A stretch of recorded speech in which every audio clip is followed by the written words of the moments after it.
Ha-Joon Chang is a developmental economist who's been named among the world's top 20 thinkers. He served as a consultant to the World Bank, the Asian Development Bank, the European Investment Bank, Oxfam, and the great and powerful United Nations. Ha-Joon Chang is the author of many books, the most notable of which are 23 Things They Don't Tell You About Capitalism, Kicking Away the Ladder, Bad Samaritans, The Economics User's Guide, and his highly anticipated new book, Edible Economics. In this podcast, you can expect to hear Ha-Joon respond to questions such as why there is no such thing as a free market, which country has the best economic system, how the washing machine may have changed the world more than the internet, very controversial take there, South Korea, whether organizations like Oxfam and the World Bank are forces for good, and more and more and more and more as well. Now, you all know the drill. This podcast took me more than 5 hours to put together, but will only take you 5 seconds to review. So pump that good juice into the algorithm and submit a 5-star rating everywhere you listen to this show, and tell a mate, tell your mum, tell your mates, tell everyone you see, tell your colleagues about the Curious Worldview podcast. And if you follow me on socials, which is at the moment about 5 people, you will see that I am now shilling the shorts game. YouTube Shorts, TikToks, and Instagram. So get excited for that. Maybe we can generate a bit more of an audience that way. So with no further ado, here is the amazing Ha-Joon Chang. The biggest thing that stayed with me from the book, 23 Things That Don't Tell You About Capitalism, is the explanation that you give for why there is actually no such thing as a free market. Yes, that idea, it had developed over probably the couple of decades since I started my academic career. I mean, it was the first formulated in this article that I published in 2002 in this journal called Cambridge Journal of Economics. But leading up to that point,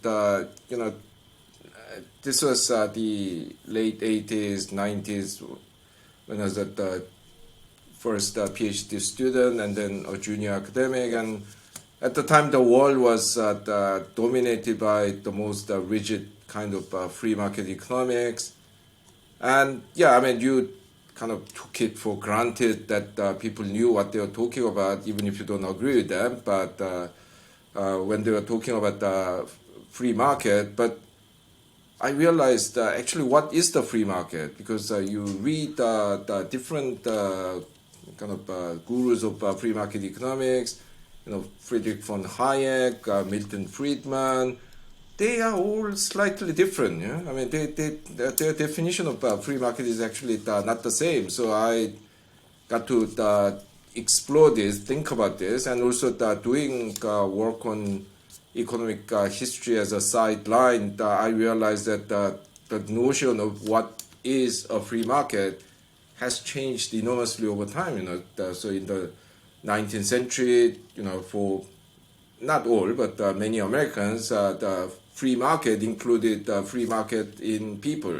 There were market for the slaves. I mean, in the 19th century, Britain and other European countries, free market included labor market with child labor. So I got to really think about this and basically come to realize that what is a free market depends on your ethics, your philosophy, and your idea on how the economy works. So that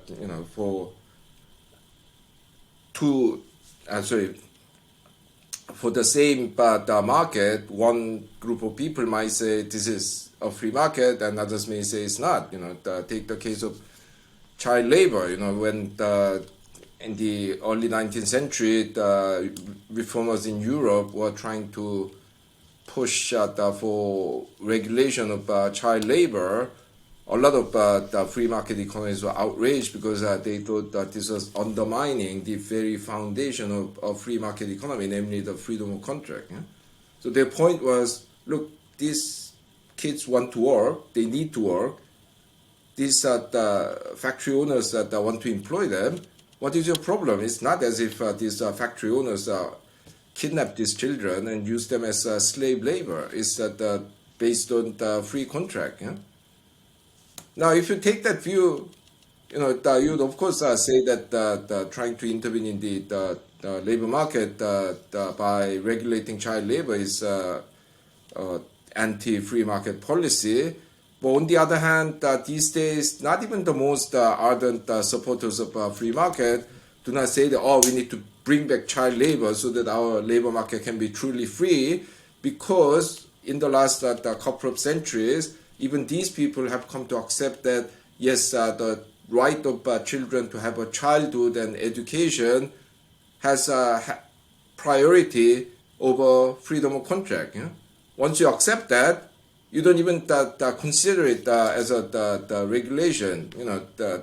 But when you think about it, this is a huge regulation, because if you say, I mean, it's a hypothetical situation, but if you try to ban completely child labor in the very poor countries where 40-50% of the people, children are working, and I'm not talking about taking care of the family goat and getting fired, that kind of work. I mean, we are talking about the children actually doing adults' work, and in many poor countries that 40-50% of the children might be working, and in that kind of situation, if you try to ban the child labor, it would be tantamount to, I don't know, the U.S. government saying that everybody whose social security number ends with an odd number will be prevented from working from tomorrow.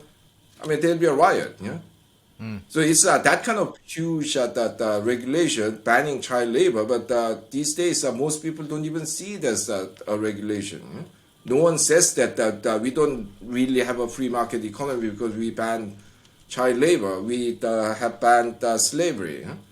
So all these examples that make you realize that actually the idea of free market itself is a political construct. I would go even further and say that the market itself is a political construct, because all markets have some political institutions at the foundation of it, which embody certain ethical values.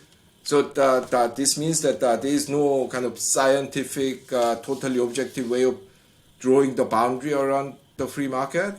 And once you begin to accept that, you begin to understand the economy in a very different way, because it means that the economy now needs the public deliberation, that we need to think about ethical values, that we need to think about political institutions before you decide what kind of economy we are going to have.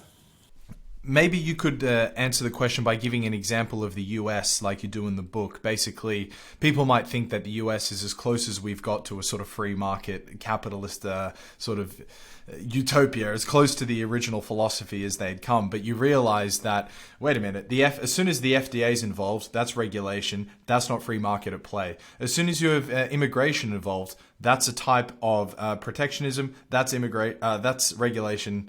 No longer a free market. It's not just simply the equilibrium of demand and supply in every single domain. So could you explain, maybe using the USA as an example, why there is no such thing as a free market? That's right. Yeah, that's a good way of doing it. Yeah. Okay. So these days we are told to aspire to basically copy the U.S. model of capitalism, which comes as closest to the ideal free market economy as possible. And yeah, indeed, many Americans will say, "Oh, Britain's a socialist country because they have nationalized the health service." Sweden's a socialist country because they have very high income tax and so on. But even the U.S. I mean, let's look at it a bit more closely. So yeah, I mean, probably if you go back to the 19th century, you didn't have all sorts of regulations on the food standard, drug safety, environmental regulation. Of course, these regulations are were not there in the beginning, and maybe when you think about those things, the U.S. Maybe far more socialist than what it used to be. But by today's standard, it seems to have the smallest amount of regulation. But even then, the country has a welfare state that is much smaller than in, say, Sweden, but it still takes up 80-90% of GDP. You have all sorts of regulations on the drugs and food safety and environment. Okay, maybe lighter than in Sweden, lighter than in the Japan, but still lots of regulations. And the US has over time introduced a lot of regulations regarding labor issues. So slavery was banned after the Civil War, and then child labor was banned. Yeah? And indeed, there are restrictions on the working hours and the work safety and all sorts of things, which when they were first beginning to be introduced, were vehemently opposed by the free market advocates. Yeah? And let's not forget that the U.S. also has huge government influence on how the economy develops, because it may not have the kind of the very interventionist policies that you see in countries like, I don't know, Korea or Germany or Finland, but the U.S. government hugely influences the course of its economic development by funding a huge portion of the research and development. Yeah? So it was even higher during the days of Cold War, because at the time the U.S. government put a lot of research money into the developing electronics and aircraft and so on. So, my friend Mariana Mazzucato became famous for writing this paper showing how just about every single piece of technology in the iPhone was initially funded by the U.S. government. Yeah, which is the most incredible counter argument to just supply and demand in a totally unregulated market is going to sort Absolutely, everything out. Yeah, and go back further in history, in the 19th century, the US was the most protectionist economy in the world, It goes on. So, yes, I'm not saying that this or that regulation is necessarily justified or that should be abolished or whatever, but you have to realize that you don't see these things and think the US is a free market economy only because that you have so totally accepted the political, ethical, and economic premises under these regulations and interventions that you fail to see it, fail to see them. Yeah? And the book made such an impression on me because I did an economics degree, right? And I went through the entire 3 years and had never heard of Friedrich Hayek. And I'd barely heard of Milton Friedman. And so when I discovered these guys, I thought, oh, wait, here is the answer. And I became, full free market, hardcore, to Austrian to the end. And the first real counter to that was reading your book, which just added so much more flavor to it. And as well, Henry Hazlitt's Economics in One Lesson. I think just the combination of those two books taught me significantly more about economics and, say, maybe developmental economics than any degree maybe could have. Obviously, it's removed from all of the microeconomics and the theoretical side of economics, but just from a practical example, it had a huge impression on me for that, and that chapter stood out to me probably most significantly. And I've been able to bring it up many times in conversations throughout the years, just like, wait a minute, you're telling me that you want an unregulated police force because you just think that the conditions of supply and demand are going to make it such. I'm like, wait a minute, it's too simple of an answer. And anyway, so to tack onto that, I'd love to hear, given your worldview, which country do you think has the best economic system? Yeah, no, I'm very flattered to hear that my book provided you with a broader view of economics. But, my position is what they call pluralist. I believe that all these different schools of economics has some things to teachers. So when people ask me that who are the say three most economists, who are the three economists who influence you the most, that I would say Karl Marx on the left, but the Friedrich Hayek on the right, and Herbert Simon, the father of the behavioral economics, in the middle. And people freak out that they say, how can you be influenced both by Marx and Hayek? Hayek, I think, is the great economist. I mean, his view of the world is actually very much more sophisticated than the standard neoclassical view of the world represented by Milton Friedman. So even though they may advocate similar policies, I think Hayek was a much more profound thinker. So, I take all the kind of different schools seriously. Basically the point is that these different schools were developed to explain different things in different contexts, and they therefore made different assumptions about human nature and nature of the economy. That they also have different political and ethical positions. So one theory that might be perfect for one type of situation might be totally useless for another. One theory that is very good at explaining something might be kind of totally incapable of explaining something else. So like that, my view on the ideal economic system is very pluralist. In the sense that the different countries faced different conditions, they wanted different things, and they all developed their different models. So the most shocking, striking example in that context is Singapore. Because when you hear about Singapore, in standard textbooks or the Wall Street Journal, the Economic Magazine, or whatever, you only hear about this free trade policy and its welcoming attitude towards the multinational corporations, which it has, but you are never told that 90% of land in Singapore is owned by the government. 85% of the housing is provided by the government housing corporation, and a staggering 22% of GDP is produced by what are known as GLCs, government-linked corporations. These are corporations in which the government has, roughly at least 20% of the ownership, sometimes up to 100%.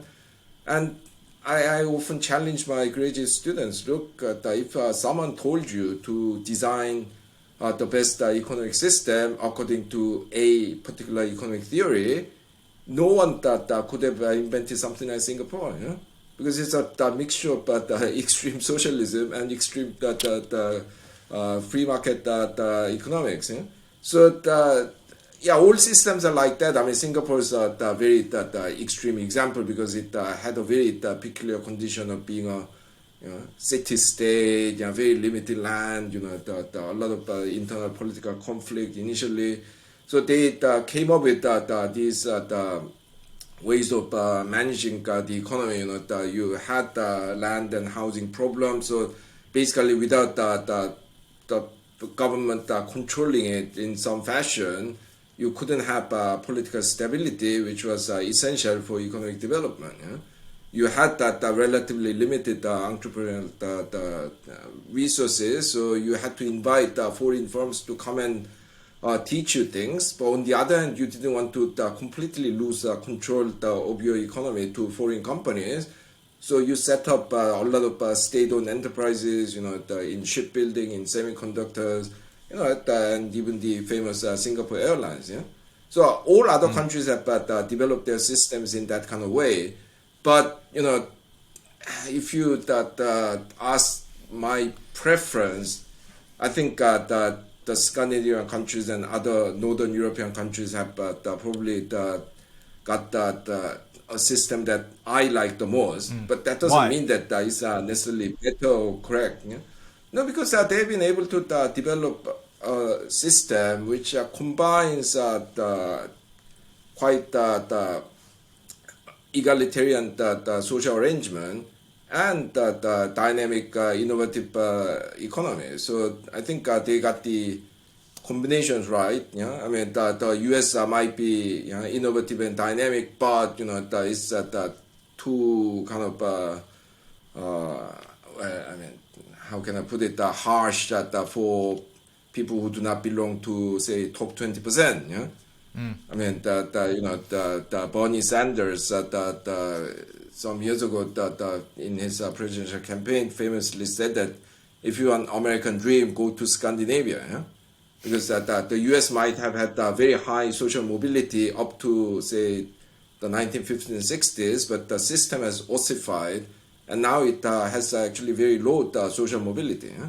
So actually, you have high social mobility in the countries like Sweden or Finland or the Netherlands. Yeah? So I mean, and there are many other issues that in which I think the Scandinavians and other northern European countries are doing quite well. But this combination of economic dynamism and social equity, I think, is quite a difficult balance to strike, and I think those countries have done that. Yeah? But at the same time, there are other countries that are good at other things. South Korea, my native country, has been extremely successful in creating an economy that is based on innovation and creativity. On the other hand, it has the very poor the welfare system, so much so that now the countries that got serious problem with falling social the mobility, the lowest fertility rate in the world, the highest gender wage gap in the OECD. So on those things it has done terribly. Huh? So I'm sure that you can say similar things about all the countries, including the northern European countries, because there are obviously the problems in those countries too. But if you ask my preference, I would say northern Europe.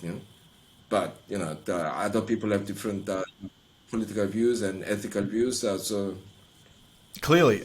What are the economic indicators that you're using to measure Scandinavia as your favorite economic system? oh the that on a number of indicators. Yeah. So the first is the economic growth rate. Yeah. Actually, that people have this the notion that if you have high equality, it means that you don't grow fast. Yeah, you may have equal society, but your economy loses dynamism because entrepreneurs don't bother, and But actually, that Sweden, Finland, these countries that I mean, in the last 6, 7 decades have grown faster than the United States. Yeah? Do you want to This know is a not a really do you want to know a really interesting statistic that backs up what you just said? People might think that because of the extremely high taxes that this country is very unattractive to entrepreneurs. But per capita, there are more unicorns in Stockholm than there are in Silicon Valley. Yeah, no, that's very impressive. No, yeah, exactly. I mean, this is no coincidence, that because I mean, the system, of course, imposes high taxes and so on, but that tax is used to provide social stability. But more importantly, for the point that we are discussing now, I mean, it enables the society to utilize all the talents in society. Huh? Because in the Sweden and other northern European countries, it is actually very possible for people who have come from very low background to rise to the top, because of the welfare system, the education system, and the training and retraining programs. So actually, the Americans are just think about it. I mean, they are getting all this entrepreneurial talent from Other immigrants. countries. Yeah, Yeah, exactly. yeah. But that is Because also they are, a tremendous compliment to the US system that they do attract the best talent in the world. And that yeah, also of has course, to come yeah. back No, to no, their it's economic. got some the incredible strengths, but it its internal system has now ossified that it cannot bring people up from the lower Yeah. strata of society. Another indicator that I would look at is that the rate of the indicators of income distribution. Of course that in Sweden and Finland recently inequality has risen. Yeah? But still by international standard is that very low, and that makes a more pleasant society. That go to New York, London. That you see so many homeless people. In Britain, which is one of the richest societies that the world has the humanity has ever created. You have millions of people going hungry. The reports of school kids stealing their mates' lunch. I mean that bringing a single slice of moldy bread for lunch and stuff like that. So, I don't want that to kind of live in that kind of society. How much wealth it might create overall. Yeah. So, yeah, I mean there are I mean your unicorn indicators is also very important. All these the indicators are pointing out that these countries have got it better than most other countries.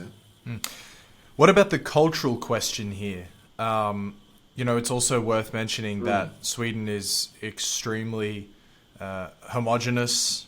They all sort of practice the same religion. They generally all have the same type of family values.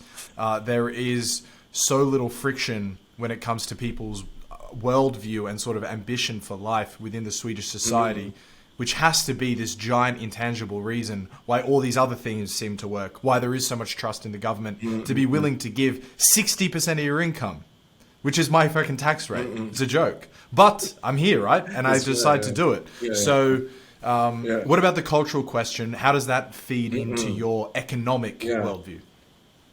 Yeah. No, those I mean, yeah, cultural aspects are broadly defined. I mean, the people worldview, their relationship with each other, their view about the community, the trust in the public authority, and all of these. Of course, these things matter enormously. But I have been writing quite a lot of stuff on this aspect, arguing that these things are important, but they can be changed. They have been changed.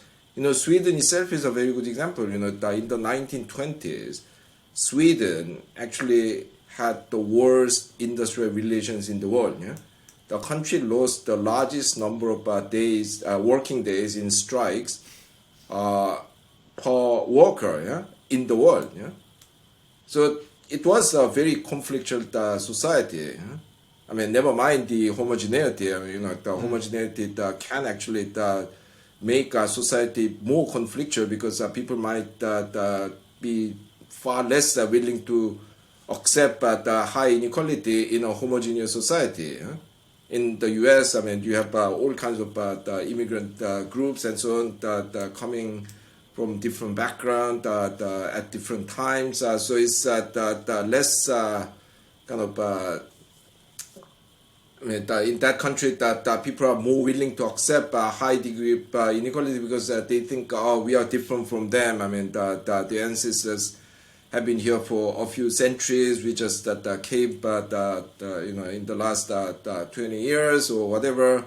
But in homogeneous societies, inequality is harder to accept. I mean, which is actually the case in Korea too. That you see all these dramas from Netflix coming out of Korea and the movie Parasite and stuff like that. I mean, you see very high tension even though, I mean, yeah, Korea is actually quite unequal by the standard of Europe, but it's still one of the more equal societies, but people just cannot accept it because they are so homogeneous.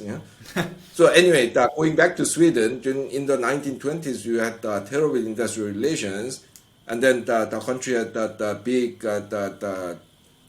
problems with the Great Depression. At some point, unemployment rate was 30%, and the conflict grew and grew. But they finally realized that if they behave like this, they are all going to go down the drain together. So that is when in 1938 the workers and the capitalists got together to sign this the Saltsjöbaden the agreement. I don't know whether I got the pronunciation right. Saltsjöbaden. How about that? Okay, that's a rogue reference. Yeah. In that agreement, basically the workers and capitalists came to a basic understanding that they need to work together. And it's only after that the capitalists became more willing to pay higher taxes to fund the welfare state. The workers became more restraining in terms of their industrial actions. That the country eventually developed this very cooperative, trustworthy culture. Same story in Japan. I mean, it's another society known for the peaceful industrial relations and trust in each other. But in the 1950s and 60s, Japan lost more working days to industrial strikes per worker than did, not to speak of Sweden and Germany, but then did Britain and France. It had very bad industrial relations because they had quite tense situation with a very strong militant communist union, and the capitalists are still not quite willing to make concessions. But once again, from the 60s, they realized we need to solve this.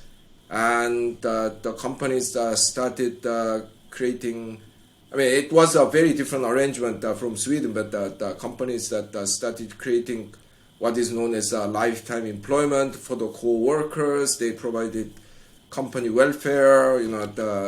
The workers that started moderating their demand. The communist unions, the popularity fell because of that. And in the end, I mean, it's not as good as the Scandinavian system, because it is great in Japan if you belong to the, say, top 50% of the workforce, because you have your job guaranteed, you have very good company welfare. But this the kind of part-time workers, workers working in smaller companies that cannot offer these things, they are not doing very well. But still, I mean, they were able to solve their problem.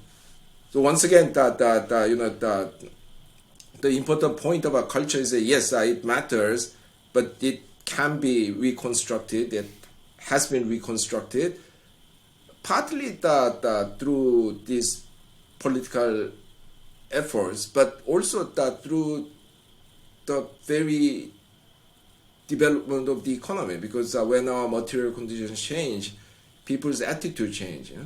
So one thing that a lot of the developing countries are finding it difficult is to basically make their workers accept kind of industrial discipline, keeping time and being there when you are needed, and working in cooperation with other workers, because in agrarian societies, timekeeping is not that important.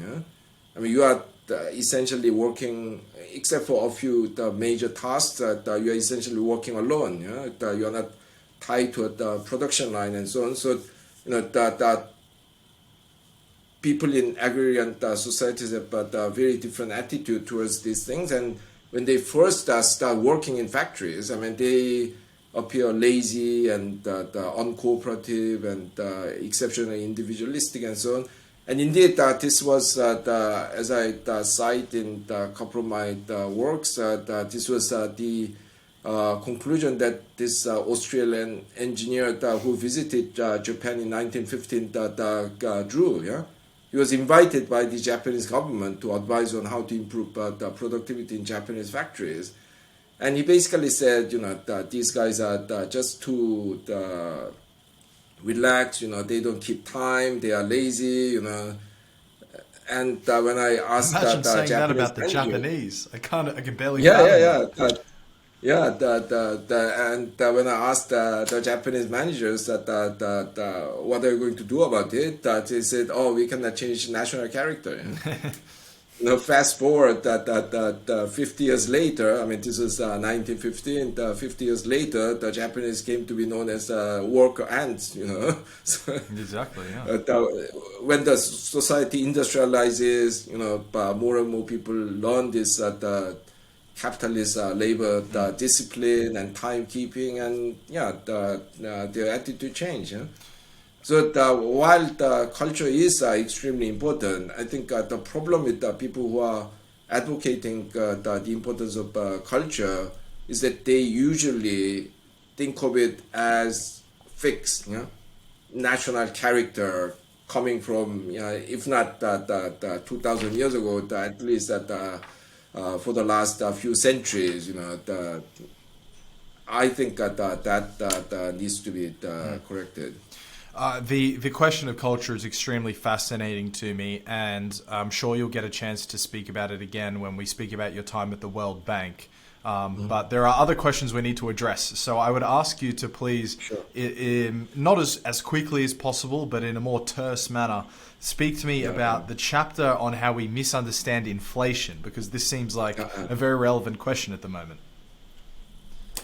Yes, I think the world has been obsessed with inflation for the last at least 5 decades because we had this very bad experience with the inflation in the 70s, following on from the oil shock, and so a lot of effort had gone into controlling inflation since the 1980s, and indeed we have kind of not everywhere, but in most countries have succeeded in bringing down the inflation since then, although now it's spiking up again because of the war in Ukraine, disruption to the global supply chain due to COVID pandemic, and so on.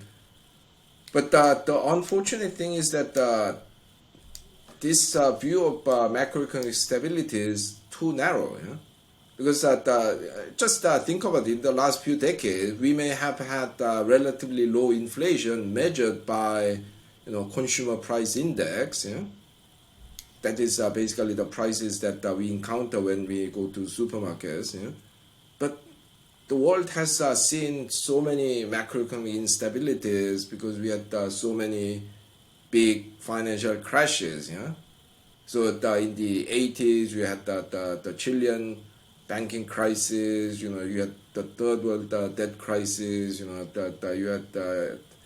the savings and loan debacle in the US, and in the 90s, Mexican peso crisis, Asian crisis, Brazilian, Russian, until we got to experience 2008 the global financial crisis. So, you are not actually measuring macroeconomic stability in the right way because you are looking only a small part of it.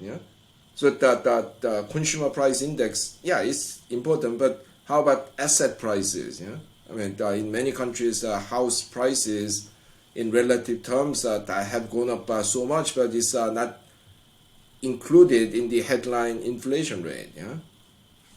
We have had all these macroeconomic instabilities coming from financial crashes and so on, but it's not reflected. It's not reflected in the headline inflation rate.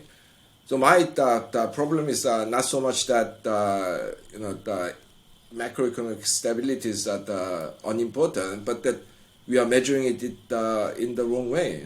We are just looking at a tiny bit of this much bigger issue called macroeconomic stability, and we get too obsessed with it, and then that we ignore other more important things.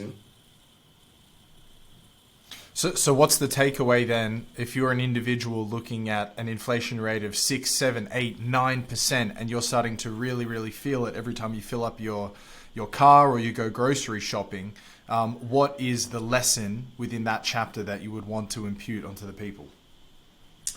Yeah, well, unfortunately, there isn't a huge amount that individuals can do that when we face inflation, because that is a systemic problem. I mean, sometimes it's the oversupply of money. Sometimes it's the overspending by the government. This time around, it's basically the supply side issues. So, as an individual, that we cannot kind of solve this problem. But yeah, as an individual, one thing that we have to remember is that even while your grocery bill and the gas bill might be going up, if you have debt, in general, that you are benefiting from inflation. It's going down. It's not all bad news. Yeah, so if you have that's a nice mortgage, that's a nice bow on it, actually. Yeah. Nice. A very provocative statement you make within the book is that the washing machine changed the world more than the internet. Now, I don't know when this book was written, but I think it was more than 10 years ago. I wonder whether you can still make this argument. Yeah, I will still hold on to it. There will be a point when I say, yeah, it hasn't, but until now, I think we tend to take existing things for granted too much. So just go back say a century, you are talking about a completely different world. That you have societies where 10, 15, even higher percentage of people are in so-called domestic service. I mean, they are cleaning and cooking and changing bed sheets or whatever. We have a world where the very few women, even in the most affluent societies, actually can go out and work. I mean, we have a world where most families had like 5, 6, if not more children. Now we live in a world where most of the domestic services are done by machines. I mean, in the affluent societies, a large proportion, if not necessarily the majority of women are in paid employment. And most families have 1, 2, maximum 3 kids. So this these have changed the social dynamic completely. Now, I'm not saying that all of this was due to washing machine and other household machines. I mean, there were also other important changes about the nature of work. There have been a lot of automation, so now muscle power is less important than say a century ago. So that women have become more competitive in lots of jobs.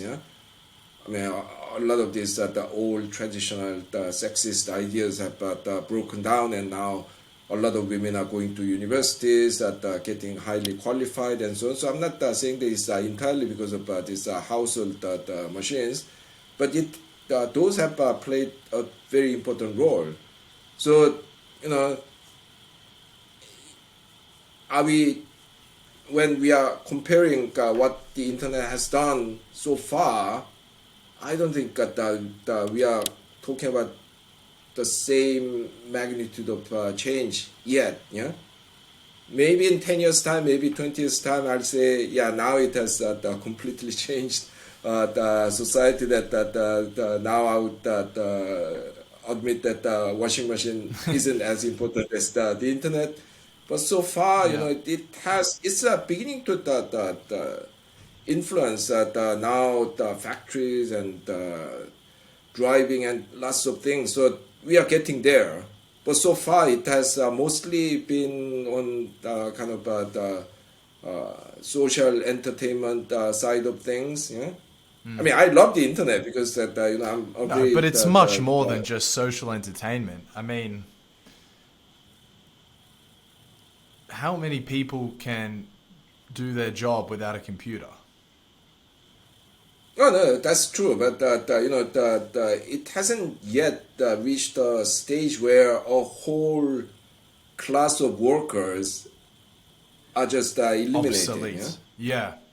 yeah, it's coming. It's Right. coming because soon we'll have the kind of Yeah. artificial intelligence doing the works of lawyers and accountants and maybe even the university professors. Yeah, so it is definitely coming, but not Yeah. yet. Not Not yet. yet. Yeah. I know it's probably an impossible task, but have you read anything about the economic impact of, say, the washing machine, or the economic impact of, say, the internet?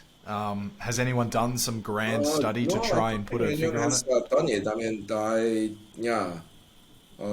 think it will be a fascinating the balance sheet to draw up, because yeah, Yeah. uh, Okay. no, but actually it is at one level a fundamentally unfair comparison because the internet has been around for only say 3 decades, yeah. The washing machine and other things, the other household machines have been around for a century. So at one level, it's that fundamentally unfair comparison. And yeah, probably if you give both 100 years, I mean, definitely the internet will have done more. But I was with that chapter just trying to kind of remind people that actually we tend to take so many things for granted, and we think always that the changes that are happening to us are the biggest and the most important and so on. But take a step back and you can get a better sense of proportion. Yeah? Cool. I would love to hear you speak about South Korea. There is a figure called Chung Ju-young, who I listened to a Yeah, podcast Jeongju-young, about yeah. his biography, and he had Oh, truly right. maybe one of the most exceptional lives of anyone who ever lived. And you Yeah. discuss him specifically in your new book, which is The Economics of Food, in the noodle chapter. So I'd love to hear you explain the culture of South Korea via the life of Mr. Chung Ju-young. Yeah. Yeah, Jeongju-young is probably one of the greatest entrepreneurs that the humanity has produced ever. Yeah? I mean, he started out as a kind of small time rice merchant. I mean, he was kind of selling rice in the kind of the provincial areas, and then he got into construction business and built one of the biggest construction companies in the country at the time. I'm talking about the 1950s and 60s. But he was a very, very ambitious man, and he eventually wanted to compete in the best of the industries. So he got into automobile industry as his first attempt to diversify away from construction. And initially, he ran this small assembly plant in collaboration with Ford, producing like 3,000 cars per year, that kind of thing. Yeah, and most of the parts were basically imported from America and other parts where Ford was in operation. But in 1973, he made this big decision to develop his original model. Yeah? Now, this was not entirely him because the South Korean government was also as ambitious as him and wanted to develop an indigenous automobile industry. And the South Korean government said, unless you come up with your own model, we are going to cancel your license. No more of this importing foreign models, assembling them and selling them. So the two forces that really came together, and yeah, Hyundai, the automobile corporation was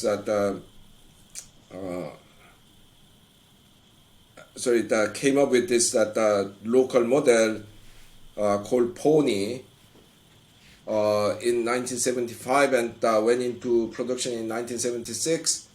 But from the beginning, it was a very ambitious company, because they asked, as I talk about in my new book, Edible Economics, in the chapter called Noodle, they asked the world famous car designer called Giugiaro, this Italian car designer who has designed over 100 cars for almost all the car companies in the world,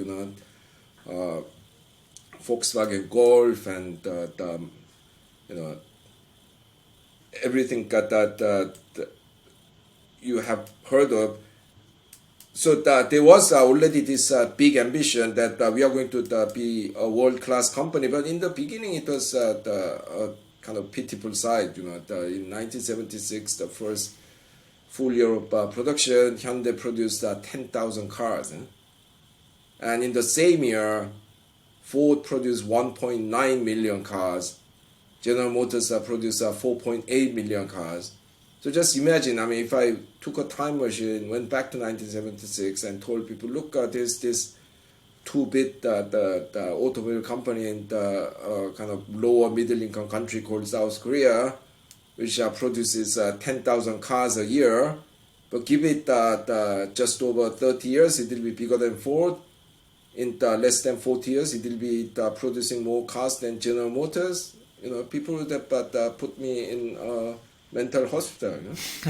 But this is what happened. From 2009, Hyundai produced more cars than Ford. From 2015, it produced more cars than General Motors. So this was the ambition of the kind of unimaginable scale. But the important thing is that this company and many other South Korean companies succeeded because it kept investing, kept developing new technologies, kept training the workers, and kept developing the new the models, and basically kept upgrading its the technologies and product quality constantly. So there's an important lesson there. These days, especially in the Anglo countries, the US, the UK, and others, there's this idea that the financial alchemy, almost, or at least that financial engineering is the way to make money. And indeed, they are making lots of money, but those the efforts are in the end kind of weakening the underlying economy, because there's nothing going back into those enterprises. I think there's an important set of lessons there. So first of all, Mr. Chang Ju-young and other Koreans, they were very ambitious. You go to some developing countries, especially in Latin America, they are very good at the things that they are already good at. So Colombia produces the best coffee in the world. The Chile has come from nowhere to become the second biggest salmon exporter in the world, and so on. But somehow Really? they are not. I didn't know they were that. Yeah. I thought it was like America, Norway, Scotland, or something like that. Okay. No, not anymore. Yeah. So Norway is still number one, but Chile is now number two. So these Chile countries salmon. are very good at what they're already doing, but they are not ambitious. There's no ambition that we will one day, beat up the biggest boys. And that I think is an important lesson about Korean economic development, and is that kind of as you put it, the cultural attitude towards these things. So that's the first lesson. The second lesson is that these people understood Mr. Chang and the other Koreans who worked with him, who competed with him, and everyone. They knew that you cannot get something out of nothing. Yeah? You have to put in the effort. You have to invest. Yeah? You have to develop technologies. You have to constantly upgrade. Yeah? So that's another important lesson to learn from that experience. I mean, it is that I mean, as I already mentioned, I mean, we have some very big problems, but I think that in this aspect of industrialization, technological upgrading, constant innovation, I'm very proud of what my country has achieved. And does it still have a rosy future? Do those same values still live in the culture? You mentioned earlier the rising prominence of South Korea in pop culture, with Squid Games and with Parasite, Yeah. and all of a sudden it's a place that people like really, really, really want to go to. Mm. Yeah. Yeah, no, I think the country has, I mean, this incredible strengths that still, in terms of its willingness to innovate and really to shoot for the highest stars. But I think, unfortunately, we've been losing this the kind of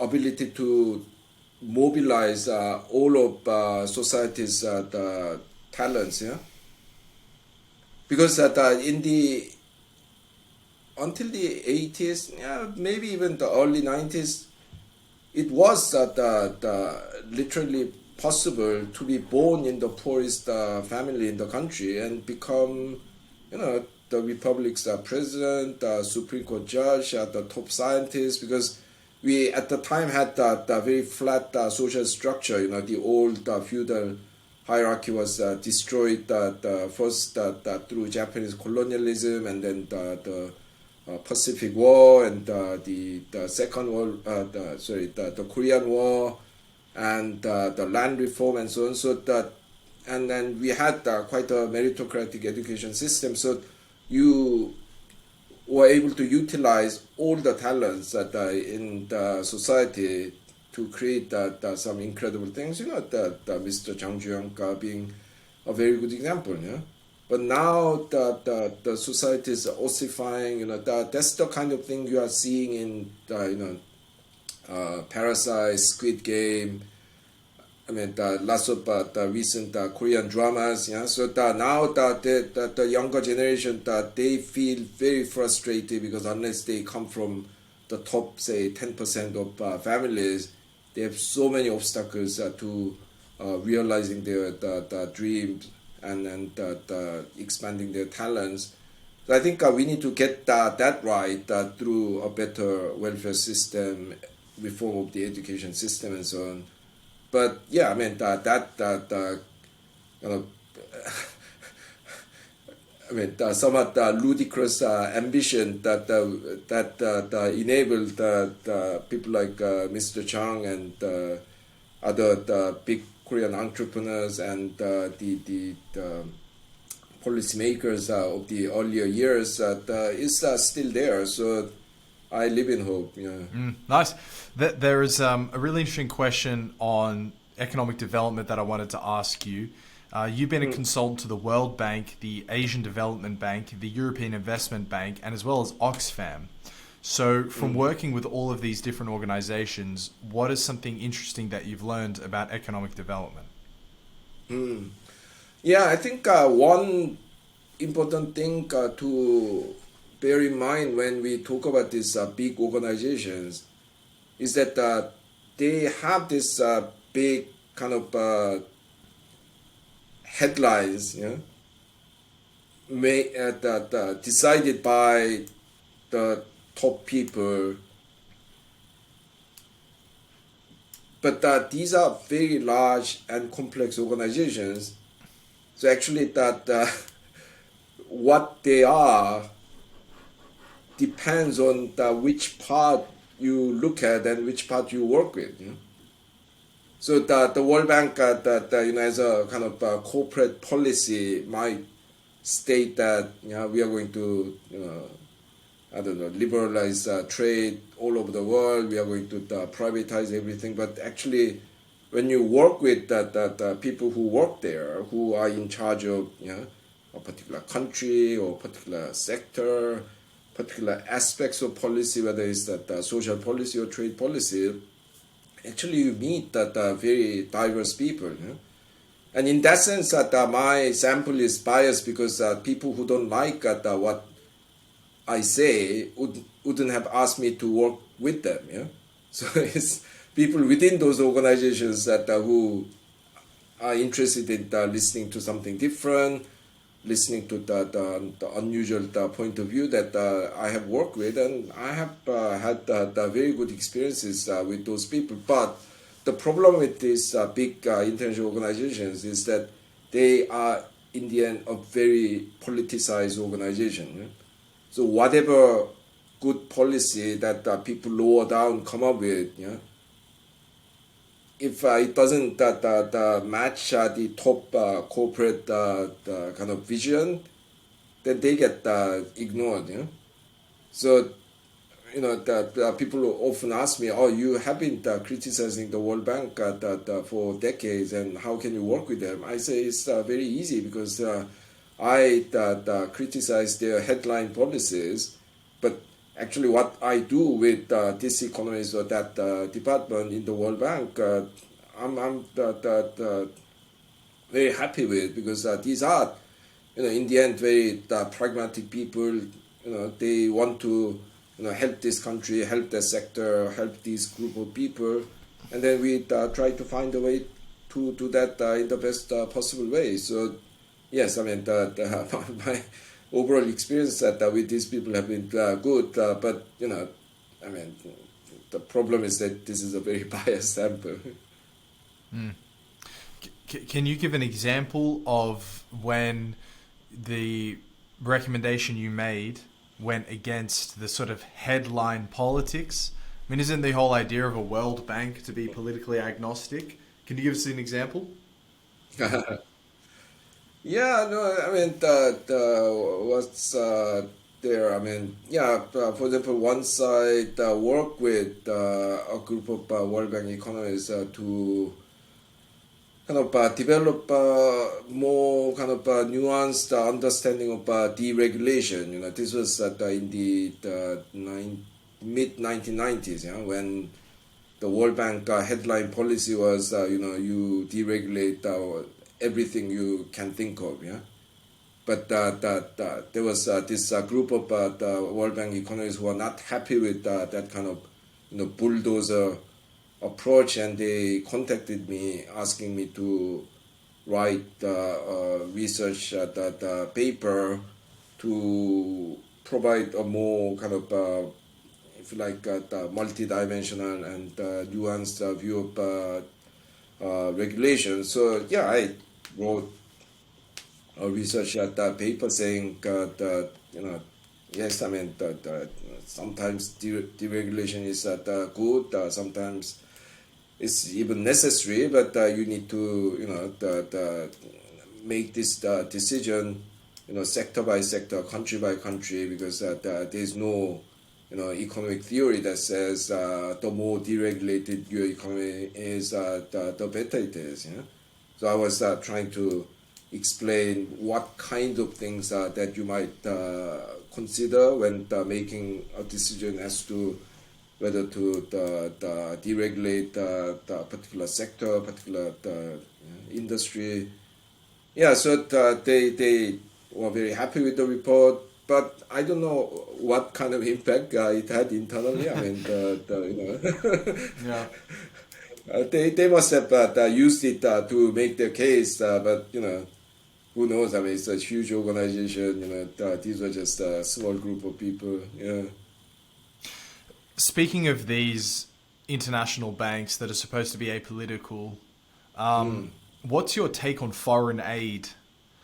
because, there is, from what I see, like an obvious divide between people saying it's absolute necessary versus it's actually a detriment to the country. A wild, shocking statistic that Michael Yaus on episode 12 of this podcast said was that Africa imports more calories than they produce themselves. And Africa is the most fertile land for agriculture in the world, even more so than the United States. So that's just a crazy statistic to fathom. What is your position, given your very sort of eclectic and pluralistic economic worldview? I'd be very interested to know what you think about foreign Yeah, aid. well, once again, my view is that it can be very good. It can be really bad thing. Yeah. So, I mean, let's begin from the beginning. I mean, at one level, if there's more money, who can argue with it? Yeah. I mean, most developing countries need more money. Yeah. So that's the starting point. But of course, that it can be appropriated by small group of people and used for the wrong things. Yeah, it can be implemented used in a generally decent way, but you might have designed the scheme and actually they don't work. So what comes out of it really depends on how you use the money. Yeah? So there are cases where the foreign aid did some really important good things. For example, in the 1950s, South Korea was devastated. First the Pacific War, and then the Korean War, and people were starving, and the country was not able to invest more than like 5% of its GDP. It was a terrible situation. Yeah? So in that situation, foreign aid from the U.S. Mainly, but other the rich countries, indeed enabled the country to rebuild the infrastructure that was destroyed through the Korean War. Fed people, that sent the kids to school. So you have examples like that where foreign aid was crucial in the country's future development. Yeah? On the other hand, you have many examples where foreign aid first of all is kind of hugely exaggerated, because first of all, a lot of money is used for companies and consultants from the country that is giving the aid. So actually, they might say, oh, we have a foreign aid budget of, I don't know, 500 million, but actually the actual money that goes to recipient countries might be only 20% of that or whatever. So that's one problem. And secondly, there are countries where this aid is appropriated by the corrupt political elite. And then there are all kinds of schemes that are introduced that haven't been really thought through, so that do not benefit the country to the extent that you'd expect from seeing the figure. But on the whole, I think I would say foreign aid is a good thing for countries at very low levels of development, where South Korea was in the 1950s and so on, provided that the political corruption doesn't eat it away. At the middle income level, it becomes more debatable. Then you really need to look at the particular scheme, the particular way in which it's used. So then you are really talking about a case-by-case approach. So my answer is very complicated, but that's how I see it. Yeah. Well, fascinating. And Also, for those listening along at home, Ha-Joon and I have had really, really poor internet connection on this entire conversation, which is obviously very frustrating, but we must endure. Maybe some of that foreign aid can be sent Sweden's way for better fiber optic cables. What do you think? Would that be a good allocation of resources? You should do Look, that. Yeah. the final two questions for you, Ha-Joon. These are questions that I like to ask absolutely every guest. The first is, what is a country you're particularly bullish on? Oh, gosh. Is there such a country? Not particularly, I think. Yeah. Well, I think you know, it depends on what kind of time frame we are talking about. I mean, if you are talking about say next 10 years, I would certainly say Vietnam. You know? It's been Cool. doing very well, and yeah. But the challenge for Vietnam will be whether they can now upgrade this economy in the same way that South Korea did in the say 1970s and 80s. Yeah, I'm not sure whether they have a good plan to do that. Yeah, I mean they run on the past steam for another 10 years in a good way, but in 10 years time their wages will be too high for the kind of things that they are exporting now, coffee, the electronics assembly. So where do you go for the next step? That I'm not sure about. Okay, interesting. Well, it's nice to see Vietnam join the list. I think that might be the first time they've had an answer in over 100 interviews. Finally, Ha-Joon, if you could listen to a conversation between any two people of history, dead or alive, no language barrier. So if you were to listen to a podcast between these two people, who would it be? Gosh, that's an interesting question. Yeah. One historic person and one current person. So the historic person is Alexander Hamilton, the first Treasury Secretary of the United States, the guy who invented the infant industry argument, which has been central to my vision of economic development. I mean, from what I can gather from his biographies and so on, I think he was a rather arrogant and obnoxious character. But he is really the first one that has come up with a systematic approach to economic development. So I think we have to we have to have him. Yes, definitely. Yeah, I don't know. I mean, that maybe if he comes alive and turns out to be excessively obnoxious, then I'm not sure whether I will not regret my choice. But what can you do? Yeah, and I think Hamilton's modern conversation partner would choose Sanna Marin, the Finnish Prime Minister. Well, Ha-Joon, I can't thank you enough for being so generous with your time. And No, but thank you for your patience. I mean, I haven't been able to communicate with you as quickly as I should. But I mean, the last few weeks that I have been insane with the release of the new book, and I was that's okay. No, it's cool. overwhelmed by it. And edible economics. So I'll make sure that there is a link to that in the description. Thank you.